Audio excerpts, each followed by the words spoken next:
आदिशक्ती तुळजाभवानी,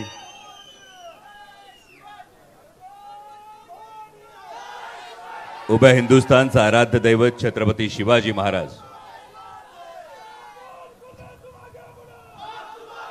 आणि छत्रपती शिवाजी महाराजांनी या महाराष्ट्राच्या मातीतल्या माणसाला जगावं कसं हे शिकवल्यानंतर याच मातीतल्या माणसाला शेवटच्या श्वासापर्यंत लढावं कसं हे शिकवणारे छत्रपती संभाजी महाराज यांच्या पवित्र स्मृतींना अभिवादन करतो।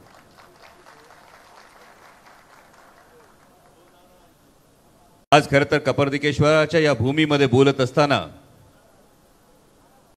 या ओतूरची तेवढीच ओळख ही सत्यशोधक चळवळीचं एक प्रमुख केंद्र, महात्मा ज्योतिराव फुलेंच्या सत्यशोधक चळवळीचं एक प्रमुख केंद्र म्हणून आहे। आणि महात्मा फुलेंनी ज्या मुलींसाठीच्या शाळा काढल्या त्यातली चौथी शाळा या आपल्या ओतूरमध्ये काढली होती। आणि इतकं मोठं योगदान म्हणजे भाऊ डुमरे पाटलांसारख्या सहकार्यानं ही सत्यशोधक चळवळ आपल्या खांद्यावर घेऊन पुढे नेण्याचं काम केलं। त्या भूमीत बोलताना आज खरं तर वेळेची मर्यादा आहे, कारण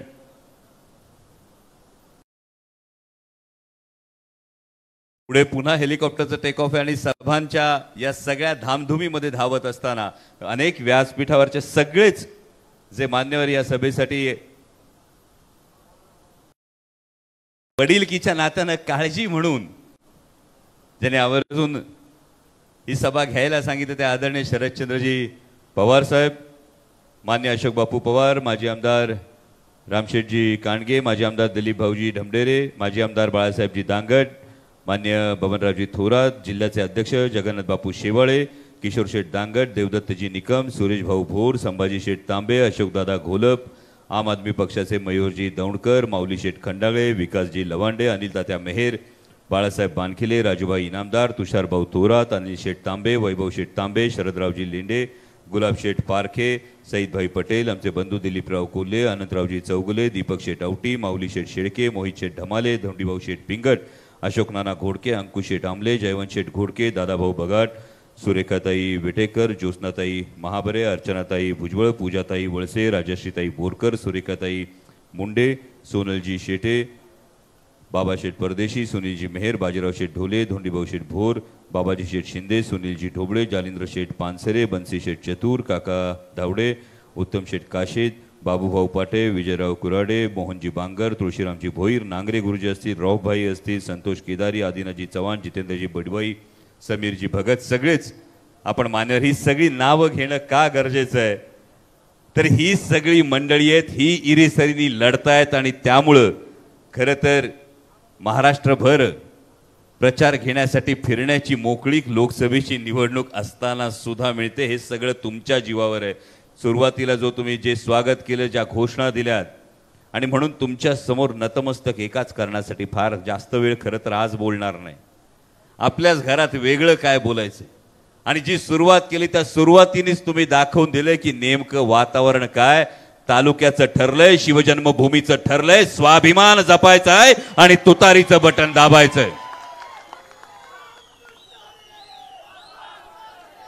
कारण साहेब सगळीकडे फिरताना ही गोष्ट प्राधान्याने जाणवते, प्रकर्षाने जाणवते। मला परवा कोणीतरी विचारलं, अरे तुझी निवडणूक आहे आणि तू बाहेर प्रचाराला कसा जाणार, आणि तेव्हा सहज विचार केला, ही निवडणूक माझी कुठं राहिली, ही निवडणूक पण माननीय पंतप्रधानांच्या सभेमध्ये पंतप्रधान स्टेजवर यायच्या आधी वर्गा ज्या अधिकृत उमेदवारांना उमेदवारी आहे त्यांना पंतप्रधान यायच्या आधीच बोलायला केवळ 3.5 मिनिटं वेळ मिळाला। आणि केवळ 3.5 मिनिटं वेळ असताना शेतकऱ्यांना 6,000 रुपये वर्षाला देतात, याचा गौरवोद्गार जर विरोधी उमेदवार काढत असतील तर हा प्रश्न आपल्याला विचारायला पाहिजे। आमच्या कांद्याची निर्यात बंदी केली, एकरा माग 3.5 लाखाचं नुकसान केलं, तुम्ही कुठल्या 6,000 रुपयाचं दिवसाच्या 17 रुपयाचं कौतुक सांगताय? मागच्या जानेवारीमध्ये 37-38 रुपये आमच्या दुधाला रेट होता, जानेवारी 2023 ची गोष्ट सांगतोय। आज 22 आणि 24 रुपयांनी दूध घालतोय आम्ही, कुठल्याची कौतुक करताय? अरे 20 रुपयाला पाण्याची बाटली मिळते विकत आणि 22 रुपयाला आमच्या शेतकऱ्याला दूध घालावं लागतंय। जर हा विचार करावा लागत असेल आणि हा विरोधाभास असेल आणि विरोधी उमेदवार जर व्यासपीठावरून माननीय पंतप्रधानांच्या शेतकरी धोरणांचं कौतुक करत असतील तर खरंच विचार करावा लागतो।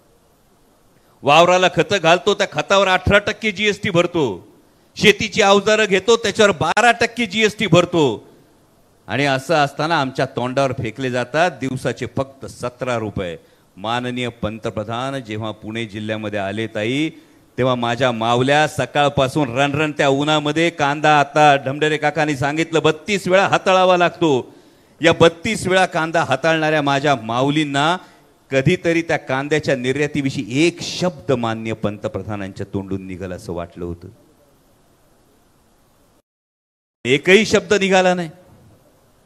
माननीय पंतप्रधान प्रचारासाठी येऊ शकतात, शिवजन्मभूमीच्या शिलेदारांनो हे विसरू नका. माननीय पंतप्रधान प्रचारासाठी पुण्यात येऊ शकतात, पुणे जिल्ह्यात येऊ शकतात, पण 10 वर्षात माननीय पंतप्रधानांना छत्रपती शिवाजी महाराजांच्या जन्मस्थळी नतमस्तक व्हायला यावंसं वाटत नाही. आणि मग त्यांच्या नावाने जी मतं मागतात त्यांना हा शिवजन्मभूमीचा स्वाभिमान तुम्ही फक्त स्वार्थासाठी गहाण ठेवणार का, या प्रश्नाचं मात्र उत्तर द्यावं लागेल. माननीय पंतप्रधान काल म्हणाले, खरं तर पंतप्रधान पदाची इतकी मोठी प्रतिष्ठा आहे, कारण साहेब कायम सांगतात पंतप्रधान पद ही एक इन्स्टिट्यूशन, एक संस्था आहे. आणि असं असताना माननीय पंतप्रधान म्हणाले, आदरणीय साहेबांविषयी नामोल्लेख न करता 45 वर्ष असणारी एक भटकती आत्मा, देशाचे पंतप्रधान बोलतात, भटकती आत्मा.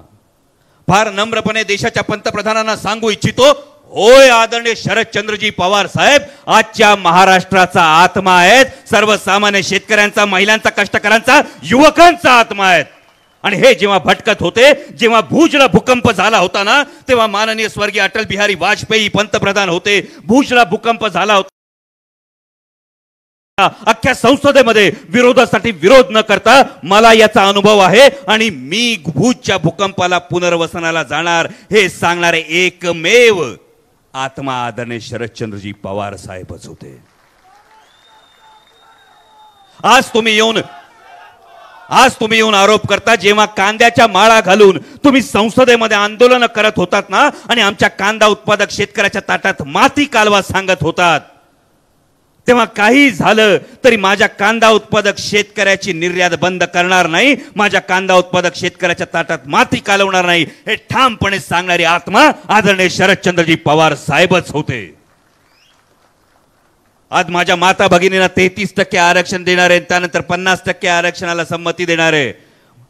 संरक्षण खात्यामध्ये माझ्या माता भगिनींना 11% आरक्षण देणार आहे. आदरणीय शरदचंद्रजी पवार साहेबच होते. मंडल आयोगाच्या शिफारसी लागू करणारे, त्यासाठी पुढाकार घेणारं पहिलं राज्य असणारा आत्मा आदरणीय शरदचंद्रजी पवार साहेबच होते. अरे हो, हा आत्मा भटकतो, हा आत्मा भटकतो, शेतकऱ्याच्या बांधावर भटकतो, हा आत्मा भटकतो, तो प्रत्येक युवकाला भवितव्य देण्यासाठी भटकतो. आणि याला आम्ही पवित्र मानतो. पक्ष फोडून, चिन्ह फोडून, दबाव टाकून स्वार्थासाठी सरपटायला जे लावतात त्यांना पाशवी म्हणतात, त्यांना राक्षसी म्हणतात. आपण विचार करा, एवढ्या मोठ्या पदावर आपण आहात. फार नम्रपणे एवढंच सांगतो की होय, आमचा आत्मा आहे आणि या आत्म्याला आम्ही जपतो आणि कायम जपणार आहोत. पण माझ्या भावांना एवढंच सांगतोय, 7 तारखेला काही भागातल्या निवडणुका होतील. आतापासून अनेकांना दबावाचे फोन यायला सुरुवात झाली आहे, बरोबर ना? झाली ना? 7 तारखेनंतर ह्याच्यात आणखी वाढ होईल. सत्ता, पैसा, दबाव या सगळ्याचा वापर केला जाईल. तशी लक्षणं आतापासून दिसायला लागलीत. तसा दबाव आला आणि हे झालं तर माझ्या शिवजन्मभूमीच्या प्रत्येक मावळ्यावर माझा भरोसा आहे. कारण छत्रपती शिवाजी महाराजांच्या काळात अशाच पद्धतीनं फरमानं निघायची. घरादारावरून नांगर फिरवेल सांगितलं जायचं, समोर वाकून मुजरा कर म्हटलं जायचं, पण प्रत्येक स्वाभिमानी मावळ्याने सांगितलं, मोडल पण वाकणार नाही, स्वाभिमान कधी विकणार नाही. ही भावना आपल्या प्रत्येकानं मनात ठेवली पाहिजे. परवा राज्याच्या उपमुख्यमंत्र्यांनी बोलताना एका ठिकाणी सांगितलं, अमोल कोल्हेला पाडूनच दाखवतो. त्यांनी सांगितलं पाडूनच दाखवतो. माझ्यासारख्या लहान कार्यकर्त्याला खरोखर हा प्रश्न पडला, काय चूक केली हो? नेमकी चूक काय केली सांगा ना. माझ्या सर्वसामान्य कांदा उत्पादक शेतकऱ्याचा प्रश्न संसदेत मांडला, ही चूक केली. बिबट्याच्या संदर्भातला प्रश्न संसदेत मांडला, ही चूक केली. कुठलीच राजकीय पार्श्वभूमी नसताना सर्वसामान्य कुटुंबातला एक पोरगा आदरणीय पवार साहेबांच्या आशीर्वादाने देशाच्या संसदेत जातो आणि 3-3 वेळा संसद रत्न पुरस्कार मिळवतो. तो माझ्या सर्वसामान्य शिरूर लोकसभेच्या मतदारांना अर्पण करतो, ही चूक केली. की स्वाभिमान गहाण टाकला नाही, ही चूक केली. स्वार्थासाठी सरपटायला सांगत होता, ताठ मानेनं चालण्याचं आदरणीय छत्रपती शिवाजी महाराजांच्या संस्कारानं ताठ मानेनं चालणं पसंत केलं, ही चूक केली. आणि म्हणूनच एवढीच विनंती, फार मोठे नेते आहात आपण, आणि जर तुमची मर्दुमकीच दाखवायची असेल तर सर्वसाधारण एका मध्यमवर्गीय शेतकऱ्याच्या पोराला पाडण्यात कसली आली मर्दुमकी? अहो, मर्दुमकीच दाखवायची असेल तर सांगा ना दिल्लीच्या सरकारला कांद्याची निर्यात बंदी उठवून दाखवा. सांगा ना ज्या राज्याचे तुम्ही उपमुख्यमंत्री आहात त्यांच्या मुख्यमंत्र्यांना बाजूला बसणाऱ्या सांगा की माझ्या बिबट प्रवण क्षेत्रामध्ये दिवसा 3 फेज लाईट द्या. सांगा ना तुमच्या मंत्रिमंडळाला सांगा, जसं केरळचं राज्य आपत्ती क्षेत्र राज्य आपत्ती घोषित करतं त्या पद्धतीनं जुन्नर वन विभागामध्ये राज्य आपत्ती घोषित करा आणि बिबट्याच्या त्रासापासून आम्हाला सवलत द्या, आमच्या दुधाला भाव द्या. जर बर्दुमकी असेल तर हे करून दाखवा. पाडापाडी आणि दमदाटी वारकरी संप्रदायाची लोक आहोत आम्ही. ज्ञानोबा माऊलींनी, जगद्गुरु तुकाराम महाराजांनी आत्मभान दिलंय, प्रेमानं जग जिंकता येतं हे सांगितलंय. आणि त्या आत्मभान जागलेल्या या मराठी माणसामध्ये छत्रपती शिवाजी महाराजांनी, छत्रपती संभाजी महाराजांनी स्वाभिमान भरलाय. हा स्वाभिमान मात्र झुकणार नाही, एवढी आपण सगळ्यांनी काळजी घ्या. मला खरं तर जेव्हा पहिल्यांदा तुम्ही संसदेत निवडून गेलो साहेब, या सगळ्या मंडळींनी तब्बल 41,000चं लीड गेल्या लोकसभा निवडणुकीमध्ये दिलं होतं. आणि निवडून गेल्यानंतर काहीच अनुभव नव्हता, करायचंय काय नक्की जाऊ. म्हणून म्हटलं आपल्या आधीचे लोकप्रतिनिधी 15 वर्ष होते, त्यांनी नेमके काय प्रश्न विचारलेत, नेमका कशाचा पाठपुरावा करायचा बाकी राहिला आहे, म्हणून त्या प्रश्नांची माहिती घेऊ. आणि मी डमी उमेदवार म्हणतो हे फार जबाबदारीनं म्हणतो, कारण काही लोकांना तुमच्या सुखदुःखांशी देणं घेणं नाही. म्हणून कांद्याची निर्यात बंदी झाल्यानंतर तोंडातून शब्द निघाला नाही, बिबट्याच्या संदर्भात तोंडातून शब्द निघाला नाही, दुधाचे भाव पडले तोंडातून शब्द निघाला नाही. पण जेव्हा संसदेत गेलो आणि विचारलेले प्रश्न ऐकले, प्रश्न वाचले, पुराव्यानिशी सांगतोय काही लोक फक्त व्यापार करण्यासाठी संसदेत गेले. प्रश्न बघितले आणि 60-70 प्रश्न फक्त संरक्षण खात्यावरचे प्रश्न. आणि मला प्रश्न पडला, या संरक्षण खात्याच्या प्रश्नाविषयी माझ्या जुन्नरमध्ये तर संरक्षण खात्याचा काही संबंध नाही, माझ्या आंबेगावमध्ये संरक्षण खात्याचा काही प्रश्न नाही, शिरूर हवेलीत काही प्रश्न नाही, भोसरीमध्ये फक्त रेड झोनचा प्रश्न आहे. पण प्रश्न मात्र हे होते ढमढेरे काका की अमुक एक सॉफ्टवेअर कधी खरेदी होणार, अमुक याचं नक्की कंत्राट कधी निघणार. आणि तेव्हा मला कळलं, अरे बापरे, याचं कधीतरी उत्तर तर मागावं लागेल. कारण प्रश्न कांद्यावर विचारला पाहिजे, प्रश्न आयात निर्यात धोरणांवर विचारला पाहिजे, प्रश्न बिबट्यांवर विचारला पाहिजे, प्रश्न पुणे नाशिक रेल्वेवर विचारला पाहिजे. पण 70 ते 75 प्रश्न जर संरक्षण खात्यावर असतील तर मला एका सिनियर पत्रकाराने सांगितलं की यालाच तर समोरच्यांचं राजकारण म्हणतात. की हे प्रश्न विचारून नेमकं भलं कोणाच्या कंपनीचं होतंय याचा जर आपण धांडोळा घेतला तर कुणाला जनतेच्या प्रश्नांची आस आहे आणि कुणाला फक्त आपली कंपनी वाढवण्याचा हव्यास आहे, ही गोष्ट तुमच्या समोर आहे. असं वैयक्तिक मी खरंच कधी काही फारसं बोलत नाही, पण आदरणीय दादांनी, जी दादा अनेक ठिकाणी एक प्रश्न विचारतात, अमोल कोल्हे लढायला तयार नव्हता, अचानक बाबा लढायला कसं काय तयार झाला. फार नम्रतापूर्वक सांगतो, दादा ही विचारांची लढाई आहे. जेव्हा महाराष्ट्राचा स्वाभिमान डावलला जात होता, जेव्हा महाराष्ट्राचा स्वाभिमान डिवचला जात होता, तेव्हा स्वतःला प्रश्न विचारला की दोन पर्याय समोर, स्वार्थासाठी लाचार होऊन सरपटणाऱ्यांच्या गर्दीत सामील व्हायचं की ताठ मानेनं लढणाऱ्यांच्या फौजेत. तर ताठ मानेनं लढण्याचा पर्याय निवडला, कारण तुम्ही जरी हिणवत असलात नटसम्राट म्हणून,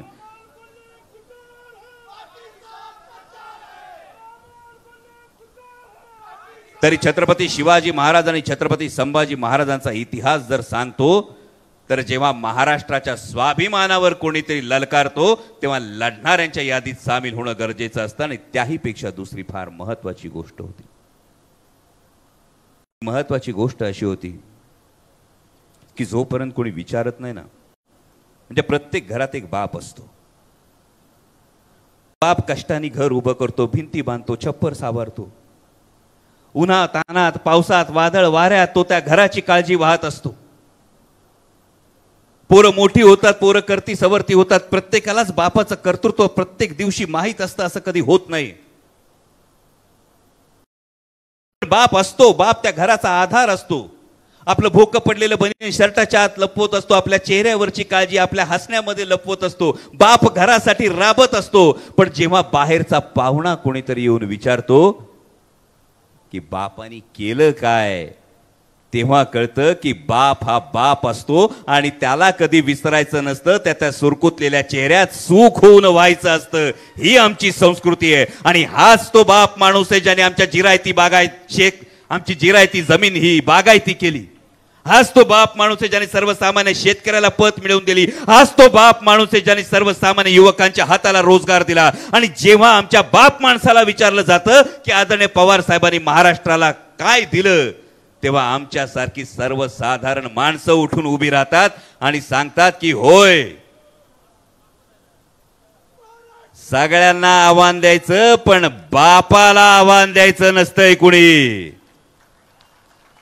आणि हीच ताकद आपण दाखवून देणार. आदरणीय साहेबांनी खरं तर सांगितलं होतं की लवकर सभा एवढी का लवकर घेतोस, 13 तारखेला मतदान आहे, 13 तारखेला मतदान आहे, 30 तारखेला एवढा लवकर का सभा घ्यायची. मी आदरणीय साहेबांना सांगितलं, साहेब आमची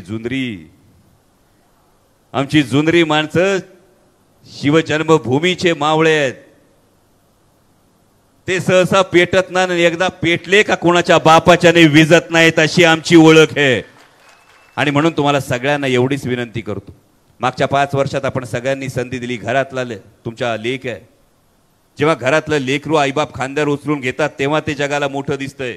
तसं तुम्ही खांद्यावर उचलून घेतलं तर देशाच्या संसदेत जाणार आहे. गेल्या 5 वर्षात संधी दिल्यानंतर घरातल्या माणसांसमोर बोलायला कधीच